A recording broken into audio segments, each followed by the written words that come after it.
There.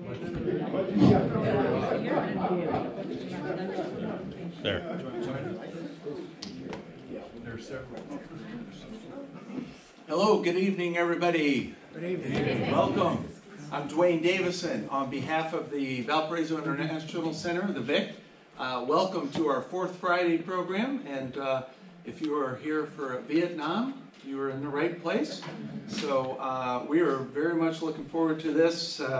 Last year, as some of you might know, we did Ukraine, Sweden, Puerto Rico, Canada, Iraq, the list goes on. These are all folks that live in our community and make this a better place. And tonight we have kind of a new family that's come in and really done the American dream, and we'll talk about that in just a little bit. So as you know, we're going to have a presentation now and hold off on questions till the end. At the end, we'll have a chance to pull up some tables and sit around and socialize. We may have some Vietnamese treats available to eat, and then we'll be wrapping up about 8:30, the formal presentation, socializing afterwards. If this is your first time or you didn't know about it, we've got an email list on the table over there. Please feel free to sign up, and you'll hear about events that we have like this. And then, of course, looking ahead, we're going to have a planning meeting pretty soon for kind of a call out on our signature event of the year, which is the World Cultural Festival. Sunday, September 15th is your calendar marking time. That's 12 to 5, food, dance, music, art from around the world, and always need volunteers, always need performers, so talk to me or one of our board members. And in fact, a little introduction. We've got a few board members here. Kevin Hagan standing up over there. He helps us with all of our tech stuff. Let's see. Who else do we have? Hugh McGuigan is right in the front row. Been here from the beginning. Kieran Shaw over there by the kitchen. Karen, come over and say hello. So a few board members here tonight. But yes, we're all volunteer organization. We're thankful for Trinity Lutheran Church for welcoming us into this space. And of course the festival will be outdoors at Central Park Plaza and Pavilion in downtown Valpo. So on to the program here. So tonight, Do Phan. First name, Do Phan, last name. Originally born and raised in the Paris area to a Vietnamese family. He has 4 children, a few of whom have just come in, so hello guys. And you may know his better half, Bao. Bao's pastry shop is in downtown, just a stone's throw from here. And Bao is here tonight, also from Vietnam originally. So he's interested in photography and aeronautics, anything space and flying. 2 pilots in the audience, so maybe you guys can take a spin later tonight. Okay. All right. Jerry, can you take him up? Just raid the Porter County Airport and take him for a spin? Okay. So let's see, 4 children, all of whom are multilingual. Ha's first language is Vietnamese, then French. Let's hope he can speak some English tonight for us. We'll try. And then also speaks German fluently too. So only 4 fluent, and then several just a little bit. So, but talked about the American dream. So Bao has opened a pastry shop, which is centered on French cuisine and Parisian. They've been at our World Cultural Festival the last couple of years. And then we've also had bubble tea and kind of street Vietnamese style food, and we're hoping to expand that this coming year. And then while she's there doing that, Ha is an IT consultant, so Anybody here having trouble with their computers? Somebody not. Yes, okay. Potential clients, yes.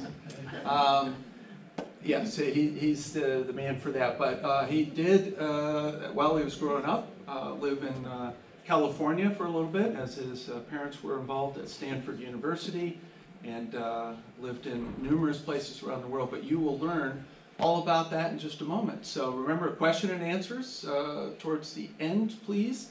And if you could help welcome Do Phan to the stage. Thank you very much.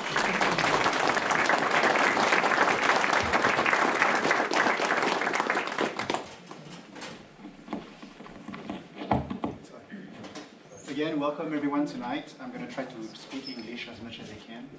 If you don't understand me, raise your hand, but I'm not sure about that. So, as Dwayne said, my family and myself, we moved here 5 years ago in early 2018. Yeah, early 2018, and we did a lot of achievements since then. My kids here, they didn't speak a word of English 5 years ago, and now some of them are in advanced ELA, advanced math. Sorry about that. Hope it's better. So I came here as an IT consultant, and my wife, shortly after, Bao, who you're going to see soon, wanted to open this pastry shop, French pastry shop, and since then she's dragged all of us in that business, and I barely do IT anymore, but I can't help. And as Dwayne mentioned, we also achieved our American dream here because basically we came naked. I mean, we gave up everything we had in France. I lived in France for 45 years before.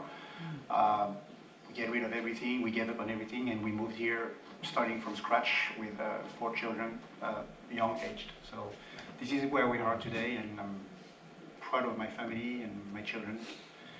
And the new friends I have made here, a lot of friends. Thank you all for being there tonight. Today I'm going to present Vietnam to you. Dwayne made sure I would do that. He literally harassed me over the past few months.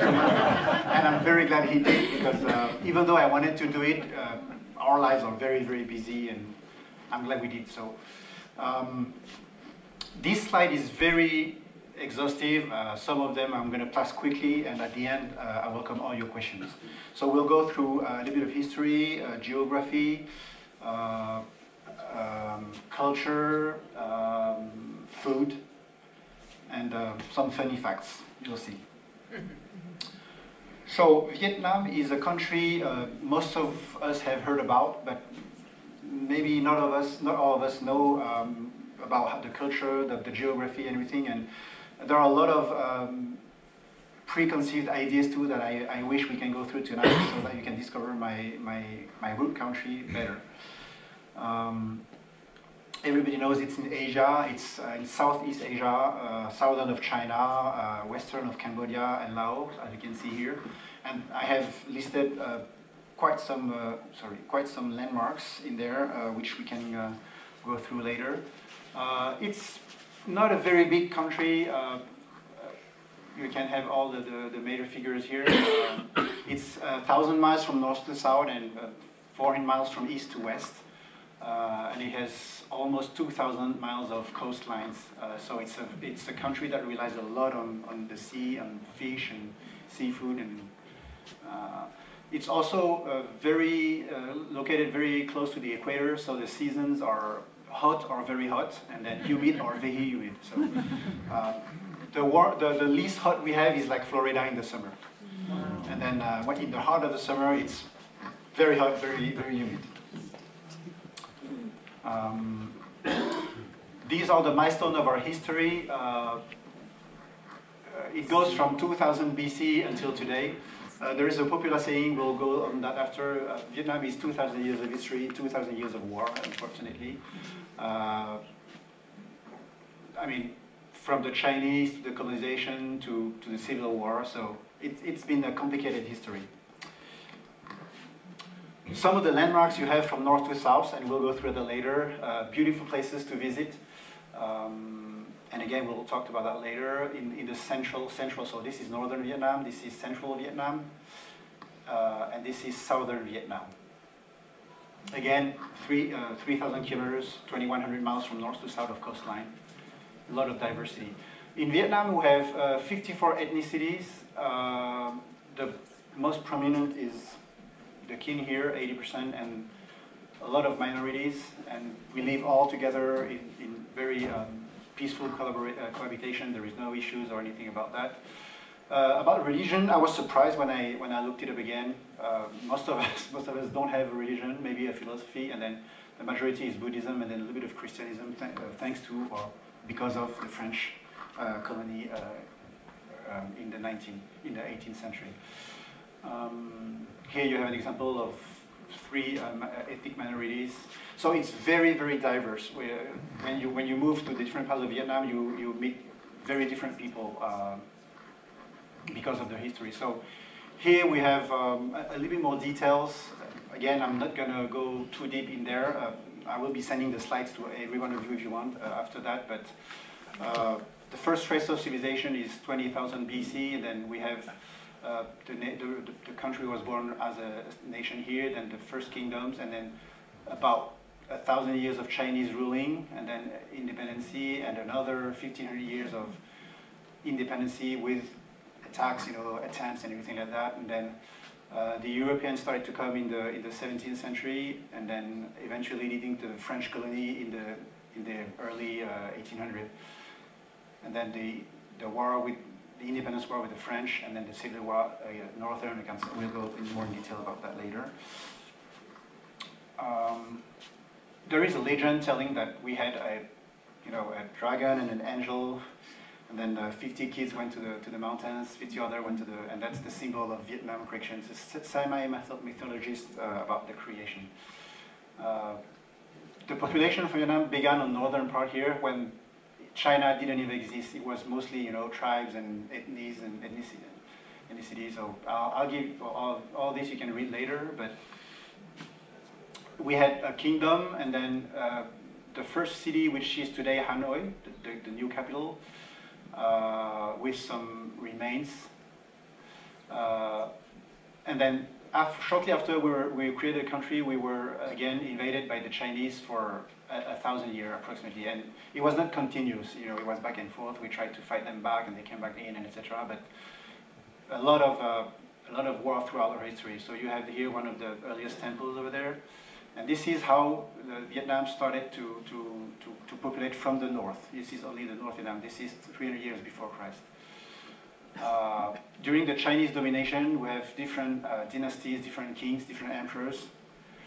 One after another, and you can see that it starts right after before Christ and ends after about 1,000 years. During all this Chinese domination or attempts of domination, we have struggled a lot about how they wanted to assimilate us, but we tried to preserve our culture because today it's about culture. And what happened is, even though they were invading us and destroyed a lot of landmarks and places, we tried to preserve our culture mainly by preserving remote villages, which they never really invaded completely. So here are some examples of Vietnamese art, and you can see the difference between this one and this one. At the same era, this is Chinese, this is Vietnamese. You see. And then, and this is again primitive art, so it's typically, authentically Vietnam. And here you have, at that time, again, the countries you see today didn't exist at that time, but you have how it's laid out. This is about 1,000 years ago. After we defeated the Chinese and gained some independence, we had a feudal, medieval dynasty style with a lot of different emperors and kings after one another, and some of them became prominent, like the Li dynasty, where they, installed more stability, more politics and governing rules and laws. And here we have the foundation of the first university, the first college in Vietnam. Again, all this you can read later when I send you the slide, but we're limited in time, so I'm not getting very deep. But this dynasty Li helped stabilize the country after so many centuries of war against China, and instaured, peace and plurality and everything to make a stable government.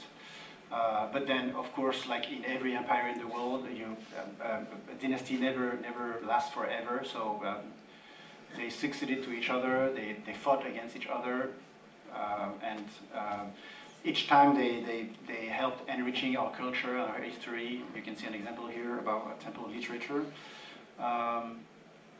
Some of the form of art. And then after the Chinese, we also had Mongol aggressions over a couple centuries here, which we also fought back successfully through different military tactics. Very interesting when you dig deeper about that. And then this is one of the last dynasty who stabilized the country before Europe started to explore the world, in the early 17th century. So this dynasty is the last one, and when you see this here, it's when the Tyson here finished to stabilize and reunify the Vietnam to approximately what the borders are today. And this last dynasty lasted until the end of Second World War. We'll go in detail about that a bit later. But this is the last dynasty that survived before the modern era. So as I said earlier, 2,000 years of history, 2,000 years of war. And during these dramatic times, it inspired a lot of literature, poetry, and everything. Vietnam has a very strong literature history. So of course you have to read Vietnamese to understand that. Even me, I don't know a lot about this. But it's very rich, and we'll see later that during the French colonization, there were a lot of French writers and authors who came to live in Vietnam because they loved the culture. There was kind of a nice exchange at that time. Here you can see that Vietnam grew across the centuries from north to south, okay, and with a lot of Chinese influence. I tend to say that China is to Vietnam was the Roman Empire was to current Italy. So the current Italy country doesn't, has a lot of roots depending on the Latin Empire before, but it's not the same language anymore. It's 2,000 years after. So this is typical early 19 notable in Vietnam. So between the 1600 and today, we have the European coming to visit, all across the world. They travel to Americas, to Indias, and to Asia. They started to do trade, and it was rather fair at the beginning, but then because of the greed, and people always wanting more, they ended up fully colonizing Vietnam,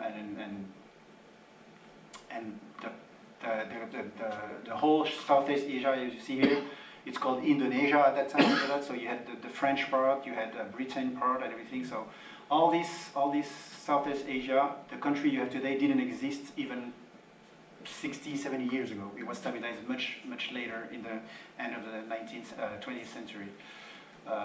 So the French owned all this zone here, and then the British, and then all Europeanized and all colonized. And again, at the beginning it was fair and okay, they were coexisting together, and then after it became worse and worse. That's why we can see after the Independence War, and so you have all the maps here about the different possession of the British government here and the French government here. And for almost 2 centuries, 200 years, we were under these countries, France and Great Britain mainly. As I said, colonization has some good sides and bad sides too, and you can see here. In Vietnam, we're deeply influenced by the French way of living. They invested a lot. They built a railroad and architecture. They brought the Catholicism, the literature, and some of the thing we didn't know before, like the coffee, the chocolate, the butter, or the cheese. We all got it through France. Even though we learned and had all this, we started to rise against the French colonies because they're always abused at the end. So in every colony.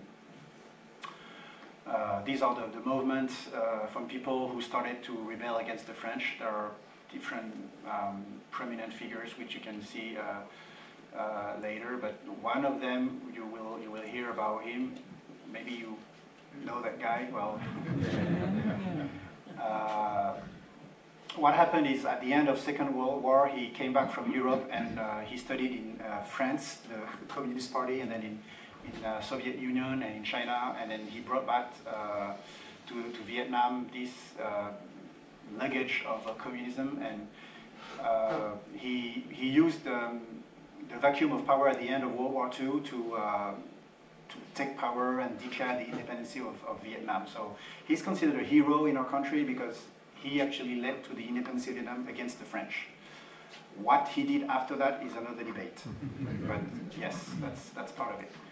At the end of World War II, the situation in Vietnam was very complicated, like in Asia or in the whole world, by the way. But when the big powers tried to install peace, the Vietnamese started the August Revolution, and they actually arrived there before the American, the Soviets, and the British. So they declared independence, and Ho Chi Minh was very smart to declare independence there, and that's when he started to try to kick the French out. So between the end of World War II and the beginning of the 50s, there were a lot of military operations and then an open war between the Vietnamese and the French. And in 54, at Dien Bien Phu, the French was defeated, and the Vietnam was spread into two parts. For those who know, it's like what happened in Korea, except that today in Korea, you still have North Korea, South Korea. You see what happens in North Korea towards South Korea with communism and everything. In Vietnam, we'll see later that Ho Chi Minh managed to invade the whole country and unify it. But yeah, between the early 50s and the mid 50s, Vietnam won and kicked the French out. Okay, and this is where so he's the first governing entity for South Vietnam during the partition, and Ho Chi Minh is the president of Northern Vietnam at that time. And when the French left the country, there was a lot of instability, and what happened is Northern Vietnam was supported by Russia and China, while the Southern Vietnam was supported by the United States, Great Britain, and other Western countries to prevent communism to spread.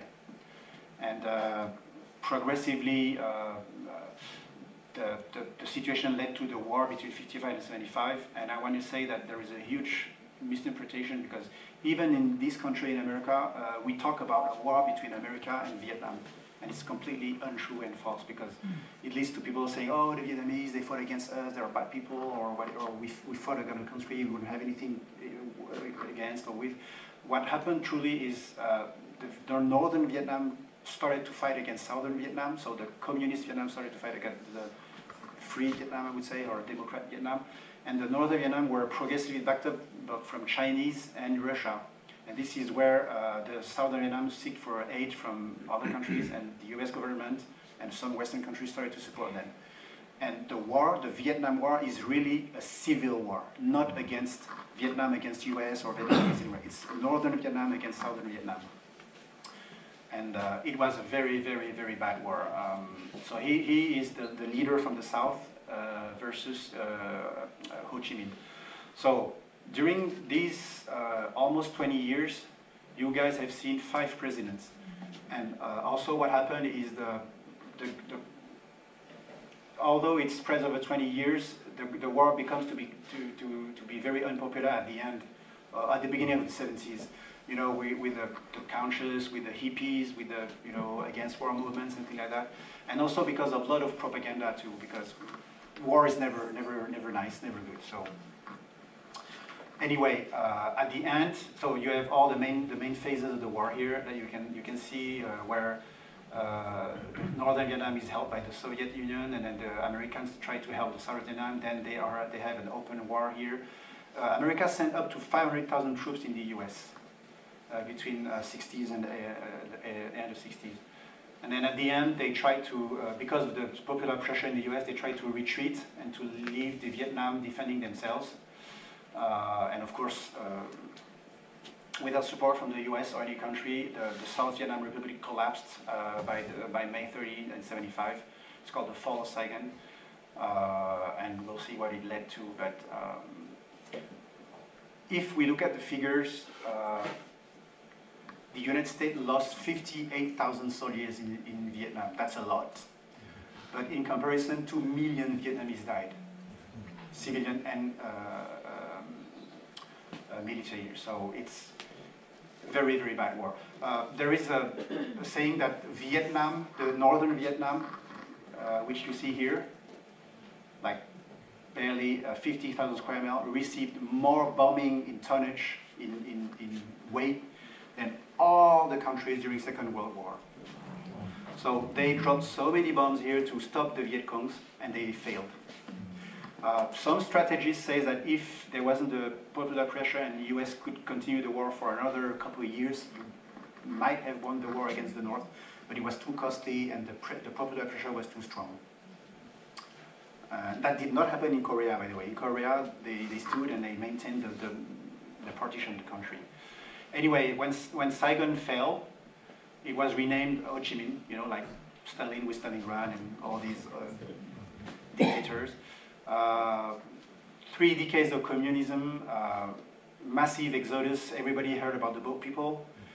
Today, we estimate that there was 1.7 million who left Vietnam by any means, mostly boats, among which almost 500,000 died in the sea, mostly. Pirates, rapes, starving, sinking, storms. That's a huge amount of people. More than the militaries, by the way. Just between 75 and 80, the early 90s. So between the 70s and the 90s, the communist government was a one-party politic with overwhelming communists, and it was a very bad policy, where we were, you know, a lot of corruption, inefficient development, a lot of underproductive agriculture and everything. And the country also suffered from embargo because the US didn't want communists to spread. And we had a very, very, very poor situation there for almost 30 years, which explains why people wanted to flee away. Of course, after the 2 decades of Iron Curtain, Vietnamese realized that they had to be better for their people, so they started to understand that they had to encourage industry, private property, freedom of speech, things like that. And what happened is, in 1994, President Clinton lifted the embargo to encourage cooperation.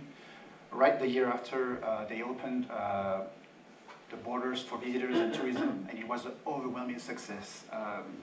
And Vietnam then, from that date, I mean, in the late 90s, started to boom very, very strongly, and it's one of the leading Southeast Asia today, before Thailand, Cambodia, Laos, and everything. So we are on the path of becoming much better than we were, and you'll see right after that today we're a very modern country.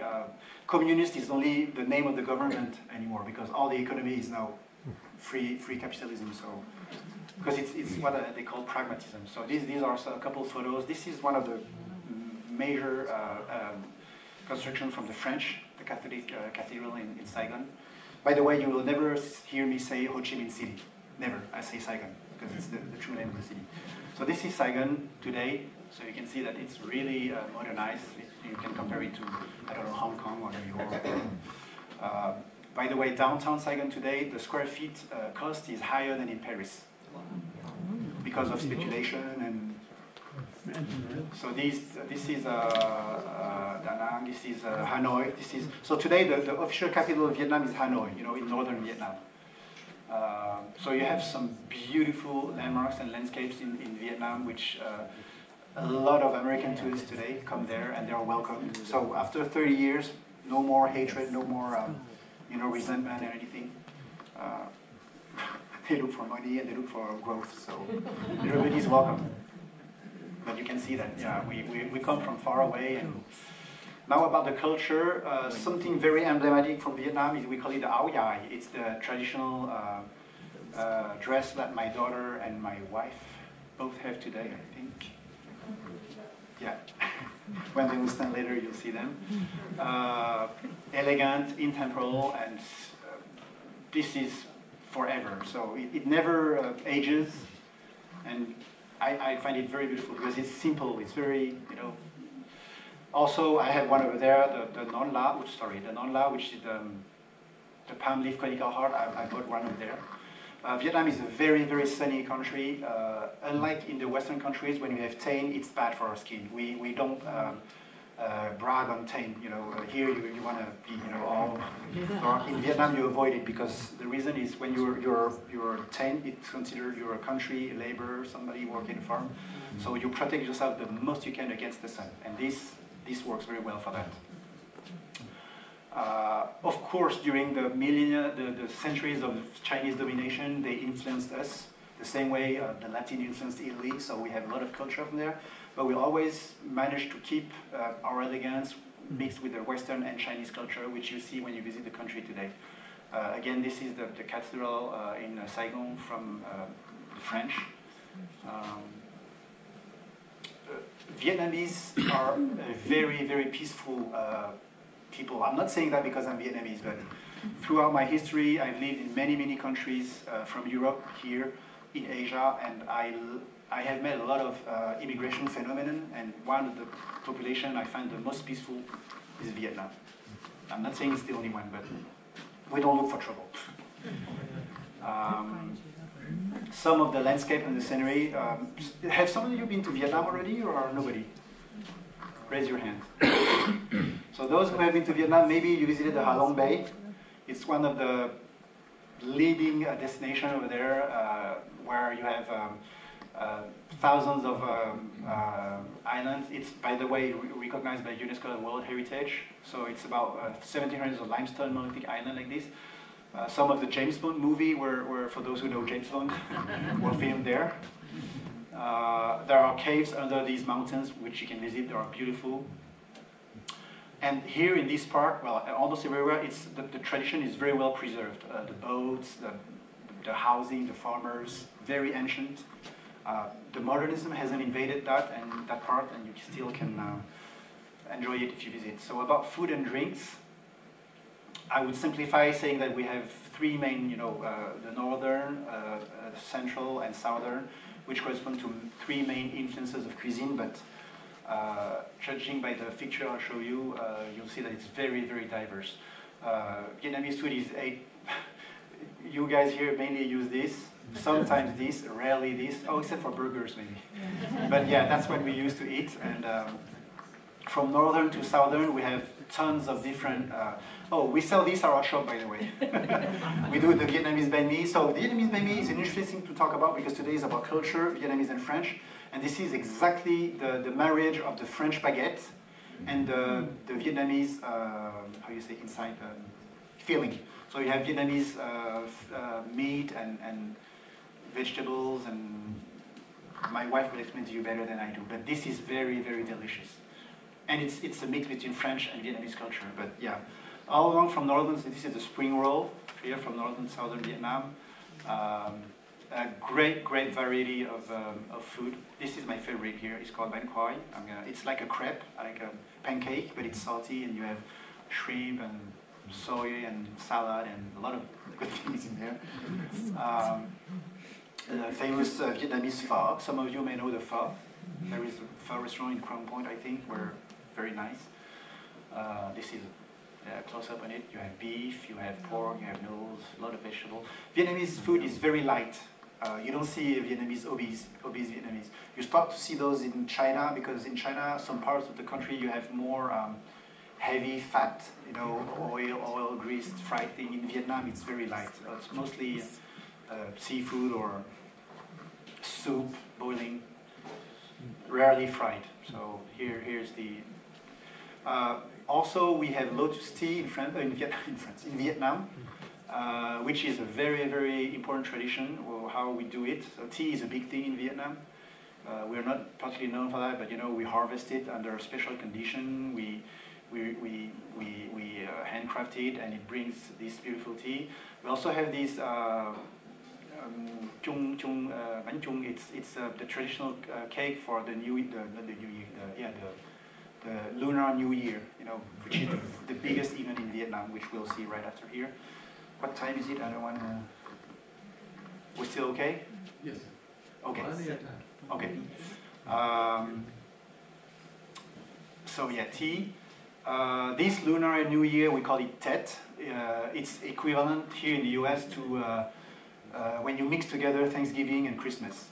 It's as big as Thanksgiving plus Christmas together. It's millions of people gathering with family and going in the street. And we don't have problem of snow there. It's either hot or too hot. But during the Tet, which follows the moon month, it is extremely crowded, extremely popular. And I myself have never seen live a Tet because I avoid that season. Maybe one day I have the courage to go there during the Tet. We're very busy here at that season. It's February, March, depending on the moon, but very, very, very crowded. This is a view of Saigon during these occasions. So there are some traditions like the lucky wishes or the blossom, the cherry blossom, all these very iconic flowers for Tet. So all this is done, all this preparation is done to, like you guys do Thanksgiving, you prepare a long time ahead, you cook, in order to gather your family. So there is a lot of, so the chung cake, which I was mentioning, is a savory, it's not salty, it's not sweet, it's salty. There are some sweet variety, but they tell you how you do it. So it's in leaves, banana leaves. You have pork and rice and vegetables. You cook it for a long time on fire, and then you use where is it? I think you use some special leaves, formerly banana leaves, and then you slow cook it on the fire, and then you honor the ancestor with it. So these are some views of, we have fireworks. Fireworks were invented in China, by the way, a long time ago. And it led to the fire weapon, by the way, because it was decorative first, and then they figured out that you can make weapon out of it. So it's all like this. So here you have the firecracker. Now it's banned because of so many incidents. It's also banned in France. It's not banned here. Whatever reason we're here, by the way. This is very, very typical from the New Year's, the dragon dance, where people are under a huge dragon out of fabric, and they dance, and you honor all the ancestors. So this is Buddhist. For a long time, until recently, during the communist era, Catholicism was practically banned, as well as religion, by the way. Communists don't allow religion in any sort. So, and after it began to be more open in the late 90s, then we started to again be able to have our faith. And there is absolutely no such thing as persecution or discrimination or anything. Everybody does what they want, and the government doesn't care as long as there is no public trouble.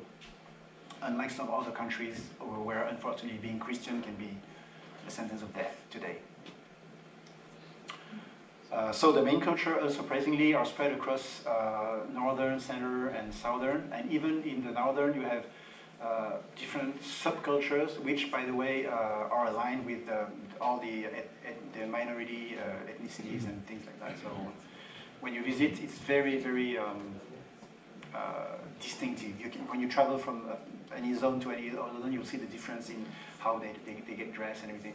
I'm telling this because if you visit the US today from east to west or north to south, of course you will see 50 different states, accent, cultures, but it's not as visible as it is in Vietnam. The dress code, even in France, which is larger than Vietnam in area, you don't have a huge difference between northern France or southern France.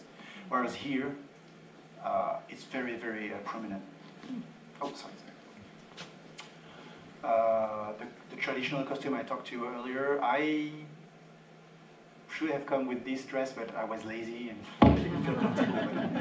But yeah, this is very common in Vietnam, even in the modern society today. Now a little bit of school and teaching.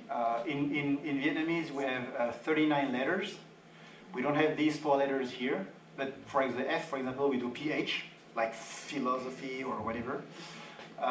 We have a lot of double letters here, and we have 5 important accents. Well, if you have this word, for example, without an accent, so it means the ghost. With the, so I'm going to pronounce them all for you to understand that it's a very singing, melodic language. So, ma, ma, ma, ma, ma, ma. So 5 different accents, and without an accent ghost, with the accent going down is but or nevertheless. With the, we call it the integration accent, it's the tongue. With the tilde, it's the code. With the up going accent, it's the mother, mom. And with the point here, it's succeeding. So and you can use any different word like TAM. TAM with different accents like this will mean whole different thing. So if you don't pronounce the accent correctly in a given word with the same letters, you can say the opposite or at least something very different. And by the way, Vietnamese is a monosyllabic language, which means that all the words that are written down are one syllable. Even Nguyen, Nguyen is one syllable. But you guys say Nguyen, or because you cannot pronounce Nguyen, but like here you have formality, rest, these are multiple syllables, but all the Vietnamese words are one syllable. So, and by the way, this is thanks to the French. Before the French colonized us in the early 80s, 70s, we had the ideograms like in China, okay? But when the French colonized us, they wanted to open our culture and civilization to the whole world, so they did what we call Latinized the alphabet. So they transferred all the Vietnamese character into a Latin alphabet characters. Even though there are more letters, it's a phonetic translation, actually. Like Korea and Japan start to do today more and more. They still have the ideogrammic language, but you see, like Tokyo, if you read it, it's T-Y-K-Y-O, but originally it was different letters from the ideograms. But Vietnamese is entirely a Latin alphabet now. Of course, the old cultured writers and authors, they still know the old Vietnamese ideograms, but it's rarer and rarer. And that's a positive, to me, a positive aspect of the French colonization. And the guy who did this was a missionary, a priest, called Alexander of Rhodes. Rhodes or Rhodes, I don't know how you pronounce it. Alexandre de Rhodes. Some funny stereotypes that a lot of people have about Vietnam. Nationality confusion, because Vietnam look alike a lot, Lao, Cambodia. Well, I can make the difference, like a French would make the difference between the Italian and the Swedish, but since you guys don't necessarily know that, there is a lot of confusion about that. We are supposedly short with brown skin, but it's not true depending on the ethnicity. We eat a lot of rice, that's true. We also eat cats and dogs. This is true, but less and less. But in Vietnam, they are horrified when they learn that in Europe or here, you eat horse and rabbit. So cat is sacred for you guys as rabbit is for us. We don't eat rabbit and we don't eat horse. And here in Europe and US, in the late 90s or 20s, early 20s, we were eating, I don't know if you guys ever had horse, but it's very common in Europe to eat horse. So this is a draw. Cat, rabbit, dogs, horse, okay? We are good at math, so it's not only Vietnam, all Southern Asia, from Taiwan to Singapore to China, they are the best in the world in math. And this is, by the way, why we see a rise of a lot of scientists, engineering and technology advance in China, in Vietnam, in Korea. We can talk about that later, but there is a whole different methodology to teach these students mathematics in Vietnam, completely different from the Western methodology. We like to gossip. I don't know if we're the only ones, but it's really, really true. I hate it. I hate it. I really hate it. But that's I'm not Vietnamese in that. We like to gather and to socialize, that's true. I'm not sure we're the only ones, but when I say it's a peaceful country, when you go to Vietnam, even if nobody knows you, they will welcome you, they will talk to you, and they will ask you very personal questions. I was shocked about that, because I was born in France, I was raised in France, my parents are both Vietnamese, so I speak Vietnamese, but when I visited Vietnam for the first time, everybody who came to see me, first I was less tame than them, because of the climate in France, so they immediately know that I'm not a native Vietnamese. And they come to me, they ask me a lot of things about France, and they ask me about my family, my profession, my salary, the cost of my house, everything. They are curious, very, very curious. These questions, if you ask people in France, for example, it's going to be very, very bad. They will kick you out. And they are very, very hard workers and hard learners. They had to catch back a lot. You know, communism, one of the communism bad side is they destroy all the knowledge, all the culture, all the books, because they want the people to remain on the ground. They don't want people to be cultured or knowledgeable. They want to dominate the people. So we have a lot to catch back with culture and learning. Traditional family in Vietnam, it's a little bit old school, but remember, in Vietnam, we're approximately 100 years late on the civilization of Western culture and education and everything. So in Vietnam, they're very traditional. There is a strong respect of the elderly and the hierarchy. You don't call adults by their name even when you know them. There is a ranking. You call them uncle. You call them sir, madam. You never address their name. Family structure is very strong, and by the way, this is very interesting because it's strongly multi-generational. The parents expect the children to help them when they're old. They don't have retirement house, or they don't have, you know, pensions and things that we do here. And what shocked me when I came to this country is you have a lot of this in the US too. I saw a lot of families, I'm sure in this room, where they live on 3 generations all around. And why? Because you still have this preservation of the family model from the 19s or the early 20s. Whereas in Europe, where it's much more modern, there is a lot of phenomena where the old people, they go to the retirement house, period. And it's harsh, very harsh. And I hope you guys keep it here. You're losing it, but keep it. So, a very traditional model, classic, you know, old school. And to me, it's what's preserving the country now from what's shifting in the modern world, you know, wokeism, progressivism, so-called progressivism. And it's not going to be eternal. We start to see the influence of Western culture over Vietnam, like it happens also in Korea, in China.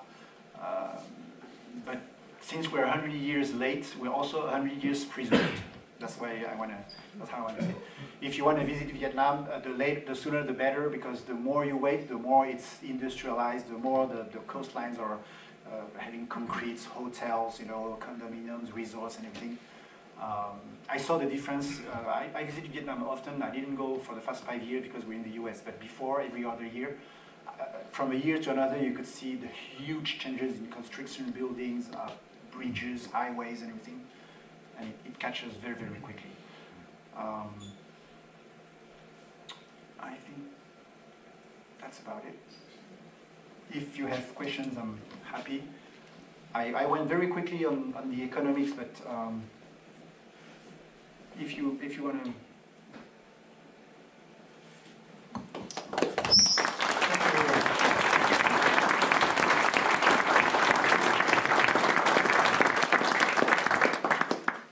Could you go back to the family? Oh, yeah.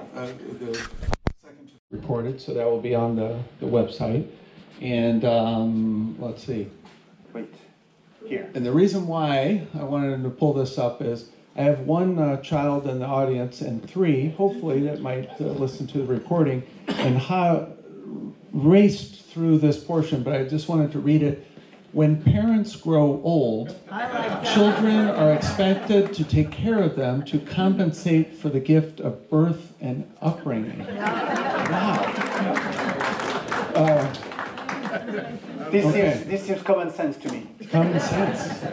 I agree. But anyway, children, if you're listening. The condition, though, is the harmony has to be there. The parents have to be well with the children, and they have to be mutually accepting it, of course, if there is a family problem like we have from time to time. Are we good?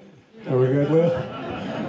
Okay, thank you. Thank you. So, we're going to go into question and answers here. I have a question at least to start off, and that is Vietnam. We pronounce it and say it as if it's one word. Yeah. Why do you have two words? Why is the last capitalized? What does it mean? You'll notice that Vietnam, I do it in two words because it's always, it can be not capitalized, just the first letters, like any country. But it's two words. The Western have put in one word, but Viet is the name of the people, Viet, and Nam means south, in relation to southern of China. It means the people of the south. And remember when I said Vietnam is a monosyllabic, every word is one syllable. So, yes. And I did want to just point out, hopefully Tony will be watching on a recording. A very close friend of mine growing up in St. Louis, Missouri, was Vietnamese, Tony. And in 1975, he came in the middle of the night with 8 siblings. As a refugee? Yes, literally in the middle of the night with a few hours' notice. His father had worked in diplomacy and kind of got a little bit of his last name Pham, P-H-A-M, very common. And his father's story was featured in the Washington Post some years ago. And literally in the middle of the night, just got up and left and couldn't go back for many, many years. So everyone's story is so interesting. And then could you please explain how you and Bao arrived specifically in Valparaiso? Because you started kind of Chicagoland, but why Valpo? So to answer this, I have to go back to my origin. So my parents both came to, my dad is here with me, my mom is still in Paris, but they both came to Vietnam in the late 60s, the mid 60s, to study. Because they were both very good students, and at that time the government sent the best students foreign to learn, Western college and anything like that. And luckily or unluckily for them, before they went back to Vietnam, the war occurred, and their respective parents told them to stay in France. They didn't know each other. They met in France, they married in France, and we were all born in France.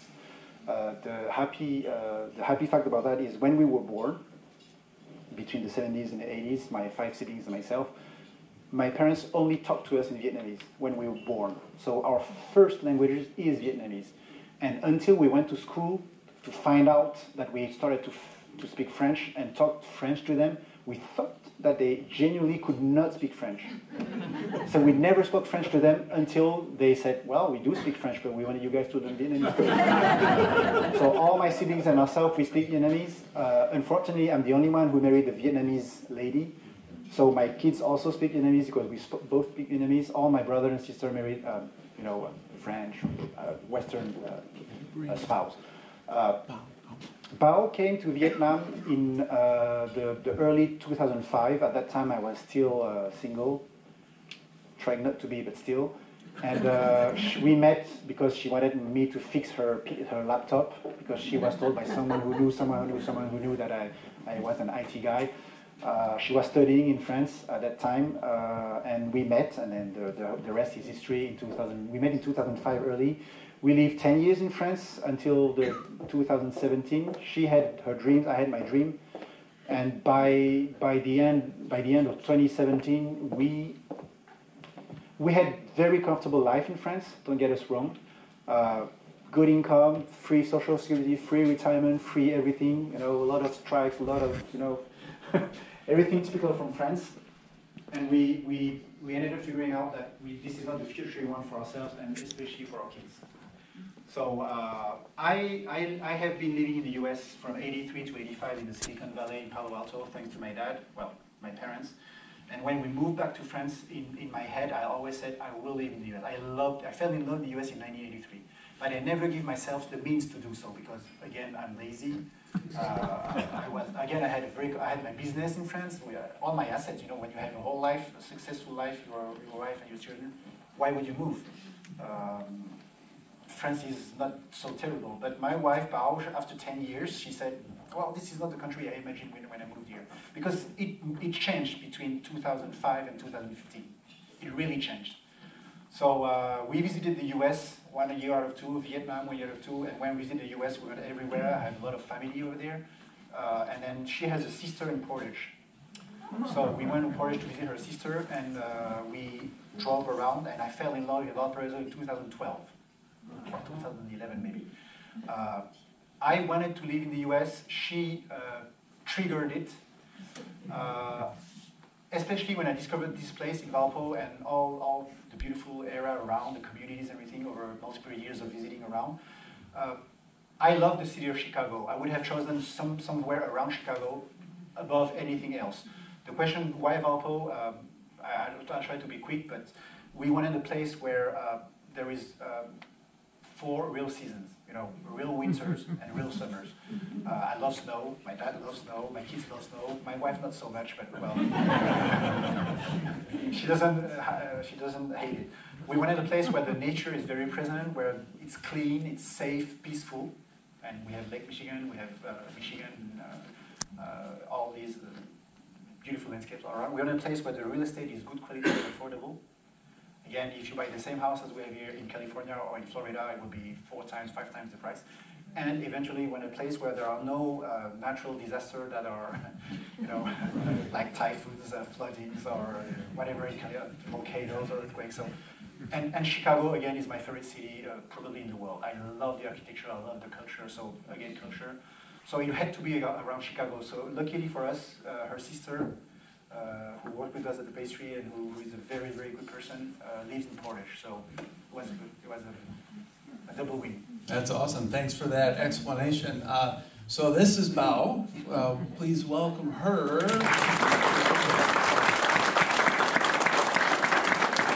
And a couple things. Of course, I'm not one to put anybody on the spot, but let's face it, you had no problem with your computer. You were just trying. But that was a good trick. I appreciate that. Okay, could you guys speak Vietnamese to each other? Just have a conversation, doesn't matter what it is. And yes, I want to say. I'll stay here. Anh có muốn đi qua lấy bánh thêm không? Anh nghĩ tụi nó đói rồi thì sắp sửa đem đồ ăn ra cho tụi nó ăn nha. Oui, nhưng mà đem rồi có đi lấy bánh thêm không? Ông này ông nói là sau đó nhưng mà người ta đói nữa thì có hơn 100 người. Ok. Phải lấy đi lấy thêm bánh. Ông nói là nếu mà thiếu thì mình thử đi lấy được. Ok. Translation was, Dwayne is certainly a nice guy. Let's give him free pastries for life. Translation is, these people must be hungry, so we'll be taking the food out. And she asked if there is not enough, do we go take pastries? And I said, yes, Dwayne mentioned that we can steal ourselves and go break the door and take our own pastries. And is it okay if I mention the change in location at some point in the future, just so folks can look forward to that? So right now, Bao's Pastry Shop is a block or 2 away, Jefferson Street, always a line out the door. And then right now, probably won't be lines because they reconfigured the space inside.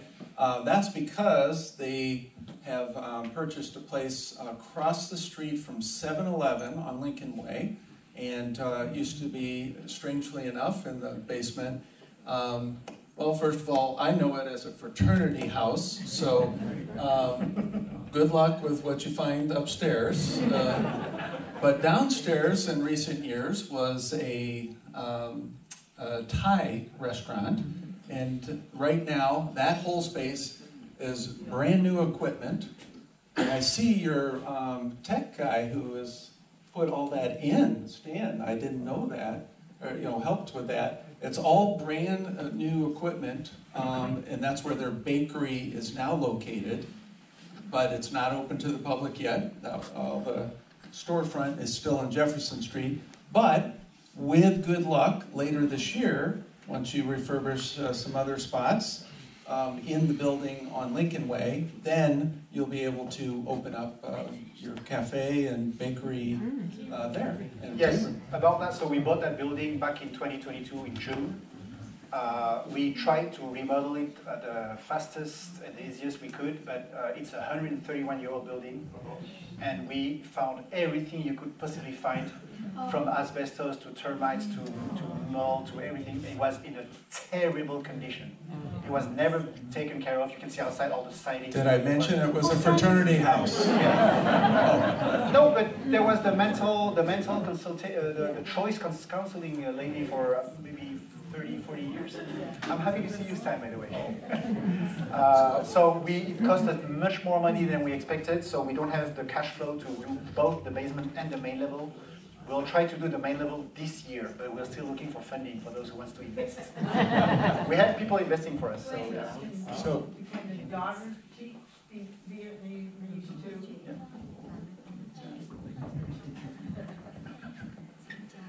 Xin chào, con tên là chị Lâm và con 10 tuổi. Con học ở trường Evelyn. They do speak, but they're shy. What did you say? My name is Tiang and I go to Evelyn. I am 10 Put that years close old. to your mouth. Can you articulate? My name is Chilang. I'm 10 years old and I go to Evelyn.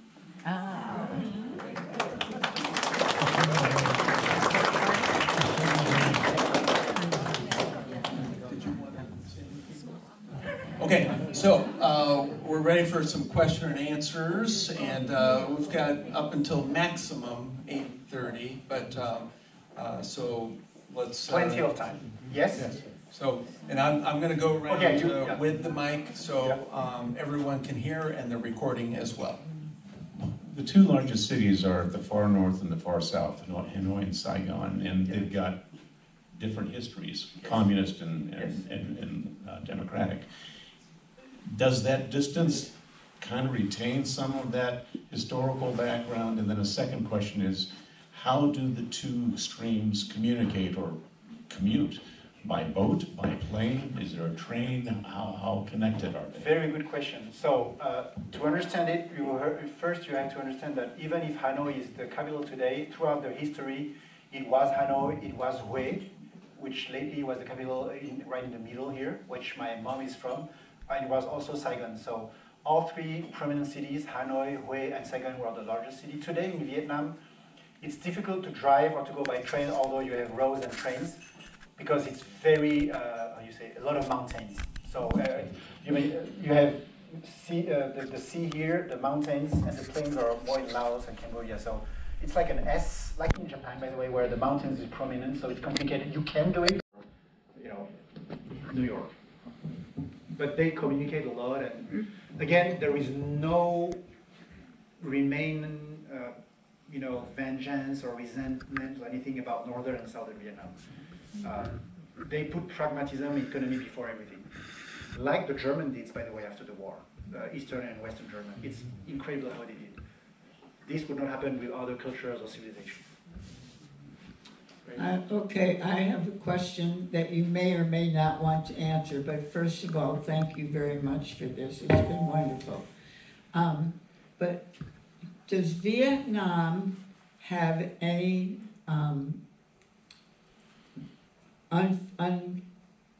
unfair or not unfair, but does Vietnam people hate USA No. for what we have done? And how did you feel when the people here that were fighting were put down for fighting, and it made a very ugly part to this world. So there is no simple answer to that. It's like asking the French if they hate Germans, and since I'm French, it's not an easy question either, because it depends on where you talk to, who you talk to, the generation you talk to.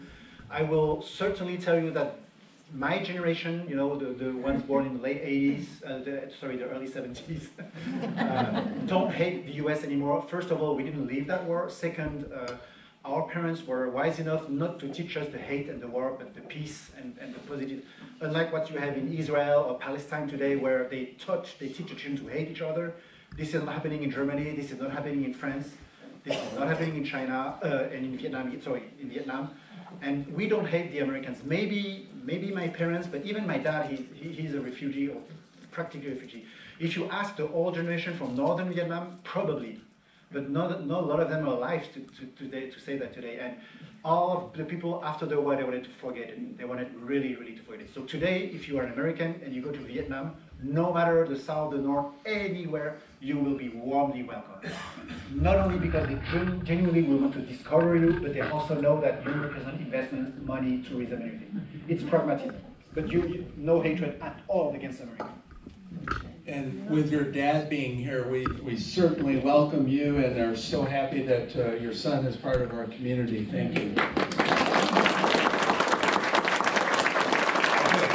Could you Share the question over there. say who you are? We'll get there and what you have. My name is Cami. I'm 11 years old and I'm a 6th grader at Benjamin Franklin Middle School. I have a aoyai in my hand. It's those traditional dresses that we wear still to this day. So. Like at school, you would wear that, but they're white and like as a uniform. And for weddings, you would wear your traditional dress too. All right, thanks, guys.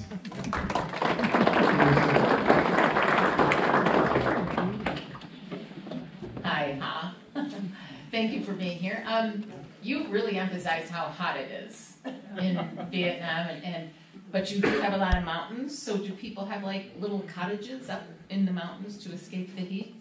Very good question. So the heat I mentioned is in regular altitude, in the deltas, the plains, near the sea. Vietnam ranges from 0 above sea to 11,000 feet on the highest part. So in the mountain, and there are some cities, one of which, Da Lat, almost in the center, but high in the mountains, was one of the favorite towns of all the French and foreign colonizers and tourists. When they go there in Da Lat, it's very like the French climate. It's never freezing, but it can be cold, drier, and very, very friendly for resting, vacations. So we do have diverse climate. When I say hot, Saigon, for example, it's much, much hotter than Hanoi. Hanoi can go to the low 40s, 45s in the winter, never freezing again, but cold enough for people to wear a little, jacket or sweater. So are the tourist areas higher? So the tourist areas is everywhere. The tourists have invaded us today. It's a good invasion. I mean, between 2000 and 2010, Vietnam had a GDP increase of 9 to 10% a year, and between 2010 and 2020, it's still 8%. Wow. It's the fastest growing country ever in the world. Wow. Because we started from so bad. If North Korea did that today, they would go as fast as we do because they start from misery, but they don't. Well, they do not their choices. They're a dictator, but our government was wise enough to do the reforms because they understood that 30 years of starving and misery, not good. So is there a big middle class growing then? Oh yeah. What about the rural areas? Are they still pretty impoverished? I would compare it to the US here. You guys have some pretty remote, distant rural area. It's not poor by any means, but it's not comparable to the citizens in the cities. So that's like the same. All the rice fields. Yeah.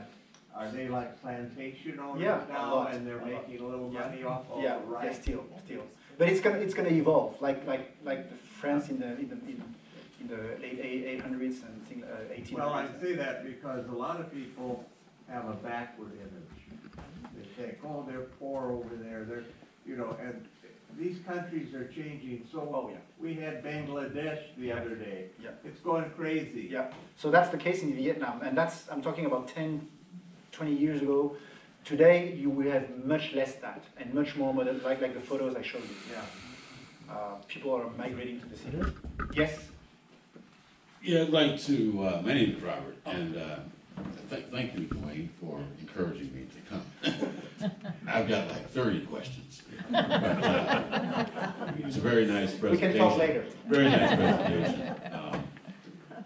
But, you know, as a kid, I had a lot of family, friends, and neighbors who traveled to Vietnam to pursue that rescue against the North. And many of them left children, perhaps, called Amerasians. And you spoke about the distinction that is made sometimes about brown Vietnamese being perceived as having been rural. Yeah. And I was curious, are there any residual, or let's say, is there a lasting population of Amerasians in Vietnam? But I know that there was a movement to evacuate several because of the poor treatment. Mm-hmm. And I was curious as to whether or not a population of those Americans, I think descendants are still there. it's true, but it's not prominent. It's insignificant. Not that we don't respect them, but it's a very minor population, and even if there is no segregation or discrimination anymore today. Again, today they look for peace and economic growth. So, no, yeah. So they might have still some, but they are not prominent. Okay. Yes, of course, you talk about Vietnam, the government these days being very open to capitalism, I guess, and free enterprise.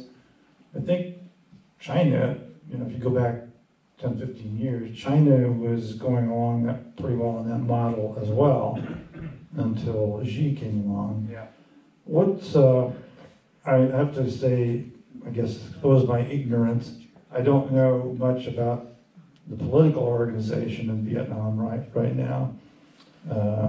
Is it at all democratic, or does it profess to be democratic, or is it just the Communist Party is become more open